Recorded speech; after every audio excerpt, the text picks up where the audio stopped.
ICTUS had, as ICTUS is one of the projects that ICEL supports financially. From the beginning of years of Christian student work in Belgium, ICEL has been very closely involved.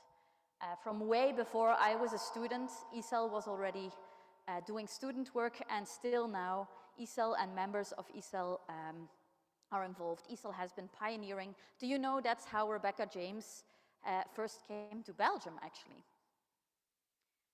For the past 50 years, you guys have been praying, you guys have been supporting, sending students, cheering us on in any way you can. And for the last years, you have been blessing us financially as well. So first off, let me start with a big thank you. We are incredibly grateful for all that you have done as a church. I first came to ICEL when I was a student myself. This must have been about 18 years ago now. And I didn't really understand the church well, because I grew up in Christian Flanders, and I'm used to knowing everyone. Wherever I walk in, I know everyone already from all the youth camps that I've spent with them. And in this church, I didn't know anyone, and it was a little bit strange for me. But I learned quite quickly how narrow my world had been, and it's such a blessing to have been a part of this church for so long. To expand my mind, to learn with and get encouraged by all of you guys. Some quick facts. I think, no? Other, yeah. Yes. So this is a picture of some of the ICTUS students, and these are my colleagues.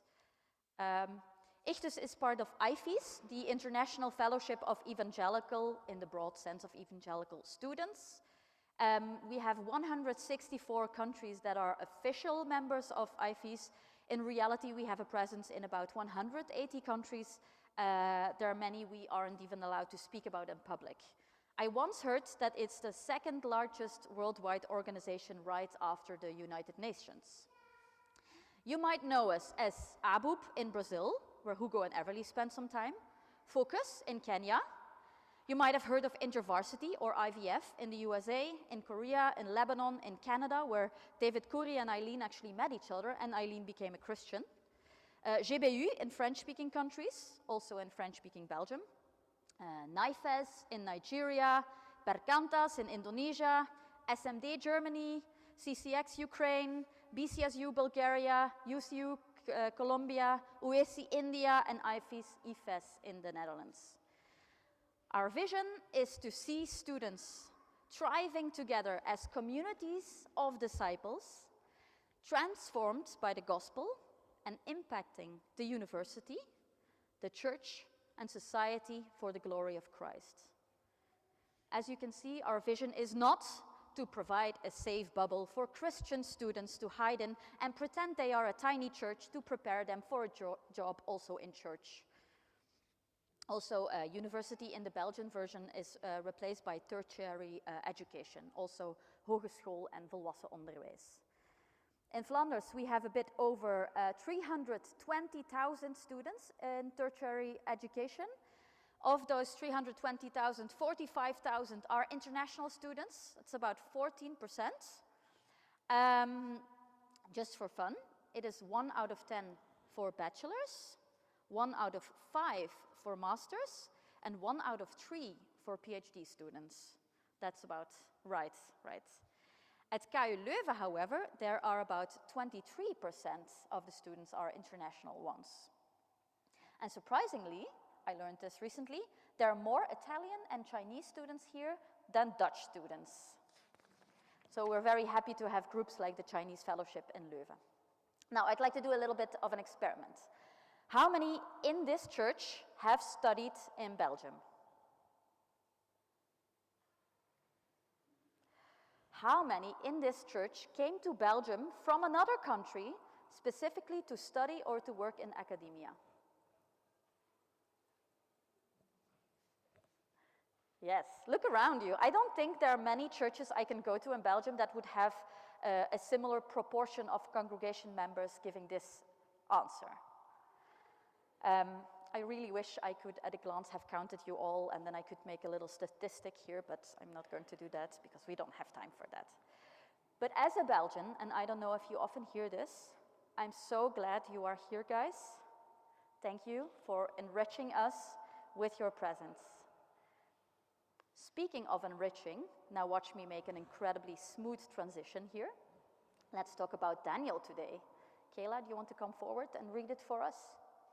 Oh, she's hiding behind the thing. So Daniel, in Ivy's context, we often call him and his friends the first international students. You can take that mic over there. Right. The right one, I think. Yeah. Yes. Okay. In the 3rd year of the reign of Jehoiakim, king of Judah, Nebuchadnezzar, king of Babylon, came to Jerusalem and besieged it.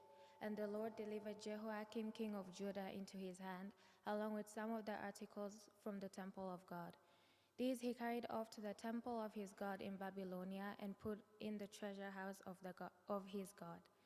Then the king ordered Ashpenaz, chief of the court officials, to bring into the king's service some of the Israelites from the royal family and of the nobility. Young men without any physical defect, handsome, showing aptitude for every kind of learning, well-informed, quick to understand, and qualified to serve in the king's palace. He was to teach them the language and literature of the Babylonians. The king assigned them a daily amount of food and wine from the king's table. They were to be trained for 3 years, and after that they were to enter the king's service. Among those who were chosen were some from Judah: Daniel, Hananiah, Mishael, and Azariah. The chief official gave to them new names. To Daniel the name Belteshazzar, to Hananiah Shadrach, to Mishael Meshach, and to Azariah Abednego. So these guys, they must have been about 17, so a little bit older than Kayla over here. Possibly they were a bit younger as well when they arrived at court. Before Jehoiakim, the king who was mentioned in the first verse, was king, there was King Josiah. And if you know anything about him, it is written in 2 Kings that Josiah did what was right in the eyes of the Lord, not turning aside to the right or to the left. And at some point, this is a fairly well-known story, during Josiah's reign, they rediscover the scroll with the law of Moses. And King Josiah completely reforms all major religious institutions by removing official worship of gods other than Yahweh. So for these young Israelites who grew up at the Israeli court, at the age of 17, they will have been educated already. They will have studied, mostly under the rule of Josiah, and have been deeply influenced by the prophet of Jeremiah. So among other things, they would already have gained a deep knowledge of Torah, of Hebrew literature and theology, and many other things. And now to this will be added the language and literature of the Babylonians, a master in Babylonian studies, if you will. The best students will be rewarded with a job in the king's court.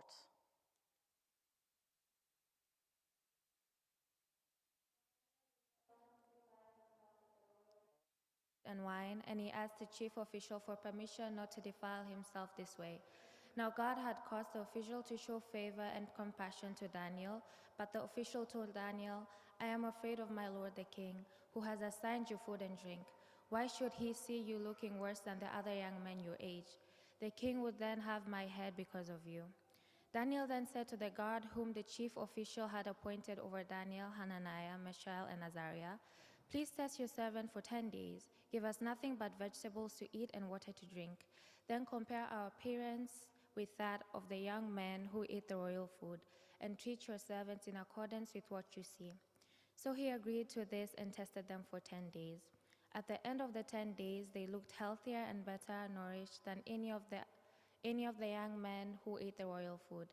So the guard took away their choice of food and the wine they were to drink and gave them vegetables instead. A privilege for these 4 young guys. They get to be taught the learning of the Chaldeans.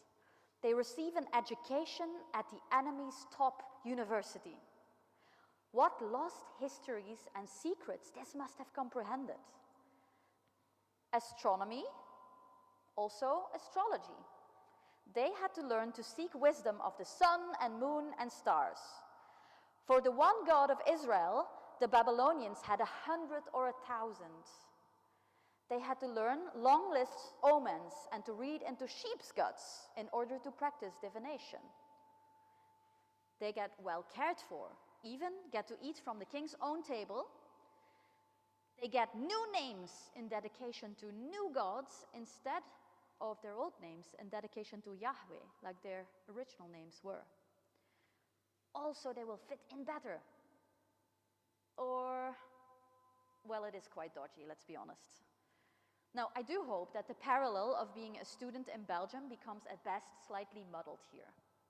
I do hope Leuven is not the Babylon to your Israel. Amen. The university is, of course, not our enemy, even though some Christians treat it that way.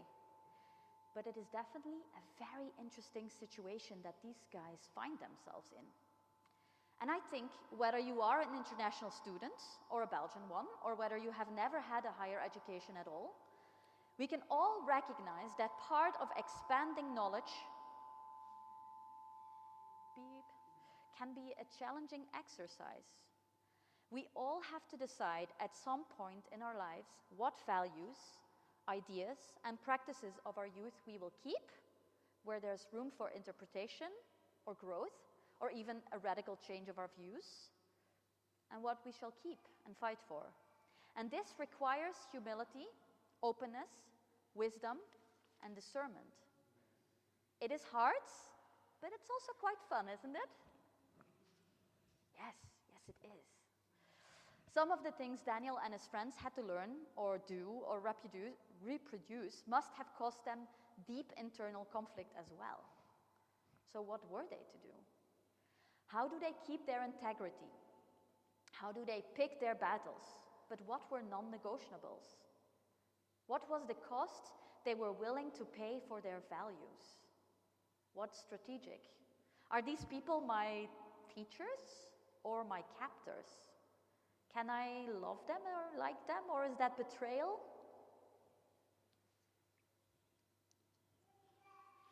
To these 4 young men, God gave knowledge and understanding of all kinds of literature and learning, and Daniel could understand visions and dreams of all kinds. At the end of the time set by the king to bring them into his service, the chief presented them to Nebuchadnezzar. The king talked with them, and he found none equal to Daniel, Hananiah, Mishael, and Azariah. So they entered the king's service. In every matter of wisdom and understanding about which the king questioned them, he found them 10 times better than all the magicians and enchanters in his whole kingdom. And Daniel remained there until the first year of King Cyrus. Thank you, Kayla. So the text doesn't give us any details from the training that they received, and it also doesn't give us much insight into these guys' internal turmoil. It's not written out. And I can give you a whole list of possible theories, but it doesn't say exactly why they didn't want to eat from the king's table. There are many reasons. It doesn't say anything about these guys refusing to partake in other aspects of this education. But what we are told is that the king found them to be 10 times better than their peers when he examined them. Does that mean they were better at reading sheep's guts? Or better at reciting poems about a different deity? Maybe not. We don't know. What we do know is that they were better in wisdom and understanding than any of the Babylonian magicians and enchanters, definitely, because of the Holy Spirit. And 10 times, imagine anyone saying this about you. We do know they didn't just swallow everything they were taught, but instead they were discerning all of the way and ready to take a stand when it was needed. Now, I have to admit that this has not been the most in-depth exegesis of a Bible text, I am aware, but even so, we can glean some great lessons from Daniel. First, learn, thrive, seek, grow. It is a God-given command to use well what you have been given. Daniel and his friends understood this. Perhaps you shall not be able to do things 10 times as well as others, although I hope so. But strive to do whatever you do well. This is worship. Worship is not just singing songs every so often. It is a specific way of living your life and of doing everything you do, be it studying, be it working, be it raising kids, as an offering to God. And to allow your skills to be sanctified by Him. And God enjoys us when we want to get to know Him better by studying His creation well. This is worship.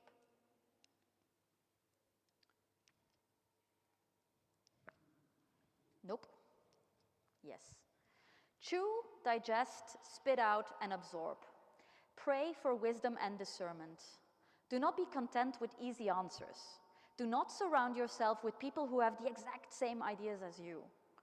When the world stops being complicated and you think you have found the answers, you're in trouble. You're too smart to start thinking so lazily. Don't put your mind at rest with some easy answers, but put your mind at rest in God.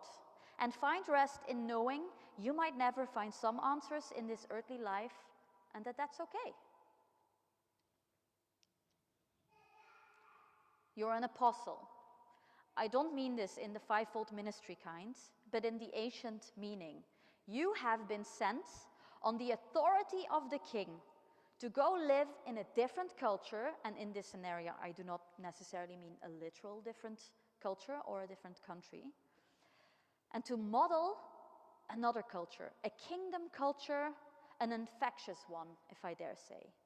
A culture of radical love, joy, peace, patience, kindness, goodness, faithfulness, gentleness, and self-control. Daniel and his friends have been placed in a very strategic, privileged position. He is excellently placed to bring about some change if he goes about it wisely. I don't know exactly where you have been placed. It might be, or probably is, let's be honest, less glamorous than where Daniel has been placed. But I am convinced that there is an aspect in your life that you might influence. Your mission field is where you're at right now.